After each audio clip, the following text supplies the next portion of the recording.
Ayan na. Ayan na. Duterte! Duterte! Nakadikotro na.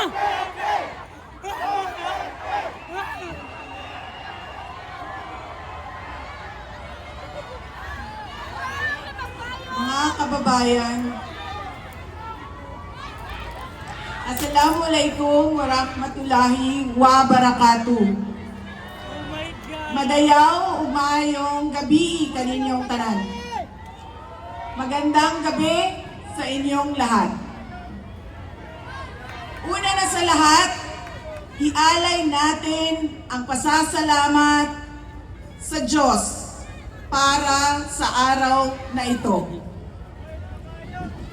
Pangalawang pagpapasalamat ay sa inyong lahat na nasa ilalim ng ulan, gutom, walang ayuda, naipit sa traffic, hindi pumasok sa trabaho. Ngunit ibinigay ninyo ang panahon para sa aming lahat ngayong gabi. Maraming salamat sa inyo. Ang susunod na pagpapasalamat ay sa PDP dahil binigyan nila ako ng pagkakataon sa rally nila ngayon. Maraming salamat sa inyo. Ang sunod na pagpapasalamat ay mula kay Pangulong Rodrigo Duterte. Sa inyong pagmamahal, sa inyong patuloy na suporta at pagdarasal na siya ay maibalik dito sa ating bayan. Maraming salamat. Ang susunod na pagpapasalamat ay mula sa akin, sa patuloy ninyo na suporta sa akin at sa aking mga kasamahan sa opisina ng Pangalawang Pangulo. Maraming salamat. At ang huling pagpapasalamat ay mula sa aming pamilya.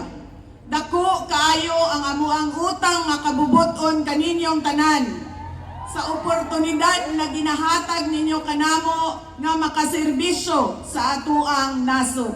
Daghang salamat. Ang pwesto na kinatatayuan ko ay hindi para sa akin. Ito ay para sa Pangulong Rodrigo Duterte. Pero tinawag ako ng tadhana dahil kinidnap ang tatay nating lahat.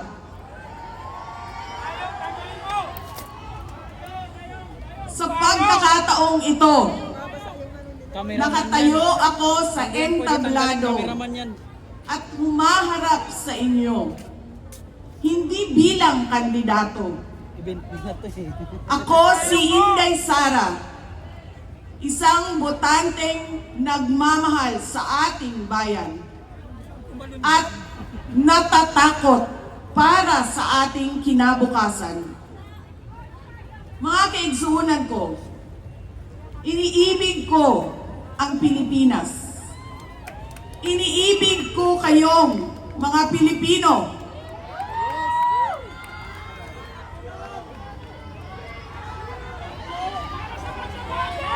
I love you too.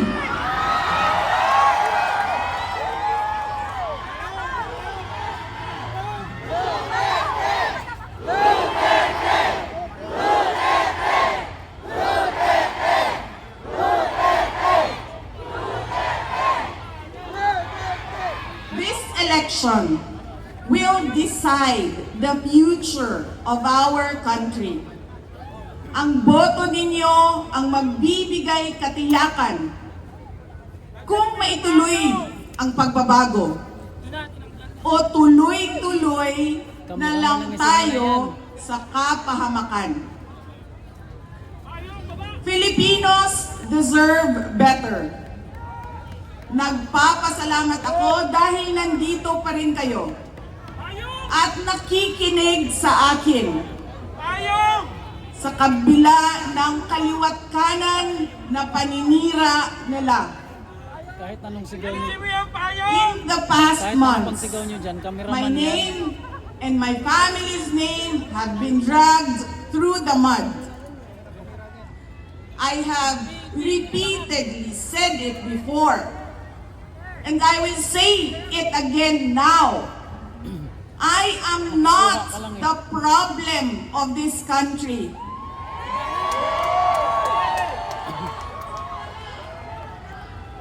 Hindi ako ang problema ng Pilipinas.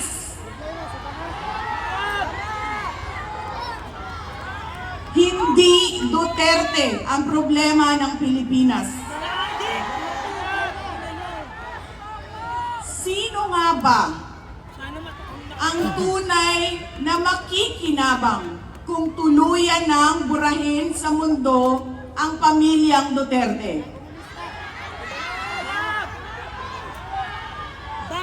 Hindi ang mga Pilipino. Lalo nang hindi makikinabang ang mga biktima sa krimen, mga walang trabaho, mga naghihirap, o maging ang mga nagugutom.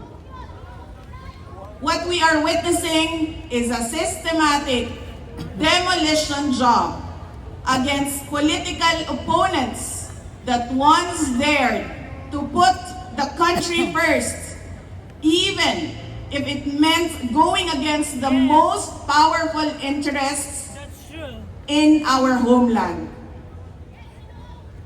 Sa kasamaang palad, iniluklok natin ang isang leader na walang kakayahang maintindihan ang tunay na kalagayan ng mga Pilipino.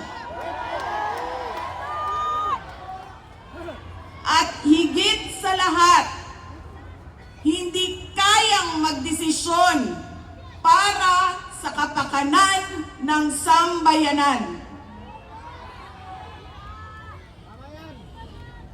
Pinagbabayaran natin ngayon ang pagpili ng maling leader.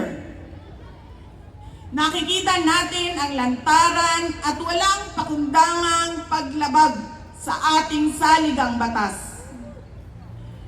Pinamumunuan din tayo ngayon ng isang taong patuloy pa rin tumatanggi, sumailalim sa isang pampublikong hair follicle drug test.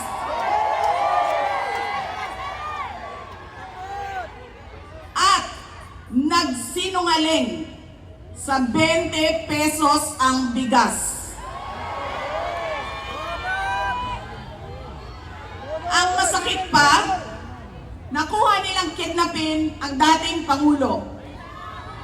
At dali-dalian nilang itinapon sa ibang bansa upang litisin ng mga dayuhan. Ngunit, higit pa sa mga kabiguang ito ay isang mas malalim na pambabastos at panghiinsulto sa ating mga Pilipino.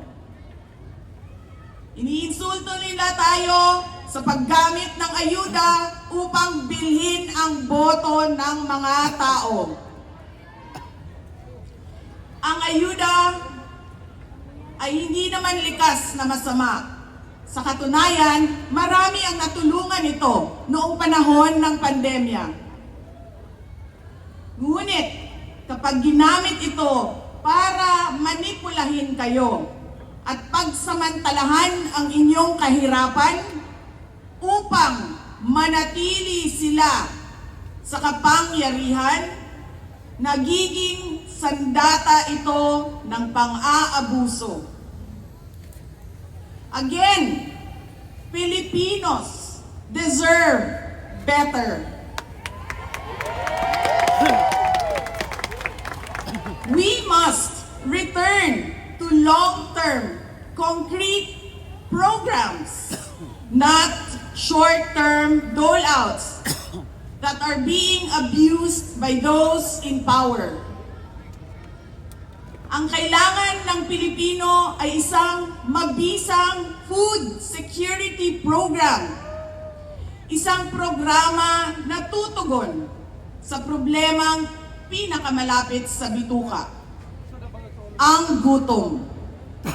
Ang kailangan ng Pilipino ay isang modernong hybrid education system na nakasandal sa pagtuturo ng disiplina at pagmamahal sa bayan. Ang kailangan ng Pilipino ay isang tunay na universal healthcare system na tutugon araw-araw sa lahat ng health centers at hospitals at hindi lamang sa mga supporters ng politiko. Ang kailangan ng Pilipino ay matibay na infrastruktura. Let us build into the future. Ang kailangan ng Pilipino ay oportunidad sa hanap buhay at trabaho dito sa loob ng ating bayan. Masakit sa kalooban nating lahat ang kalagayan ng maraming nating OFWs na malayo sa kanilang mga mahal sa buhay. At higit sa lahat, ang kailangan ng Pilipino ay peace and order.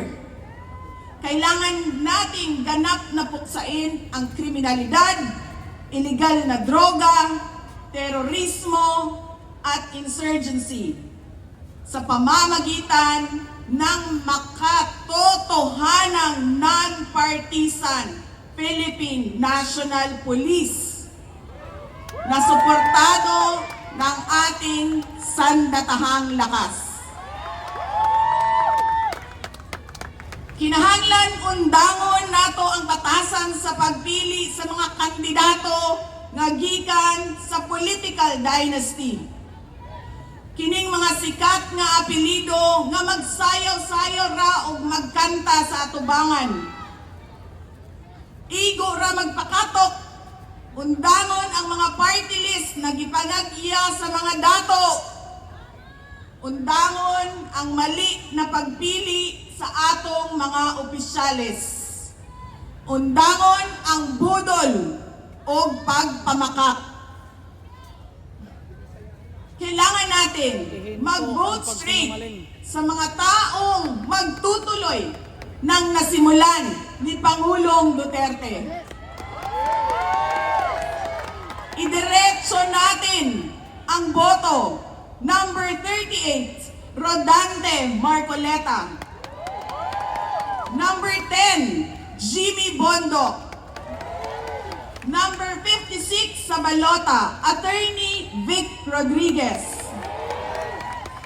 Number 22, Bato de la Rosa.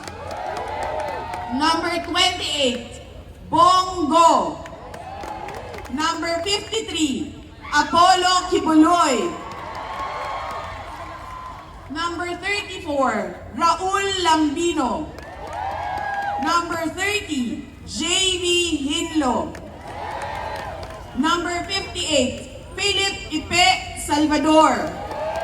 At number 42, Doc Marites Mata. Alam ko hindi kayo matutuwa, pero iboboto ko si Amy Marcos. Siya ang naglakas loob na buksan ang investigasyon sa pagdukot ng pamahalaan ng isang Pilipino dito sa bayan para ihatid sa mga dayuhan.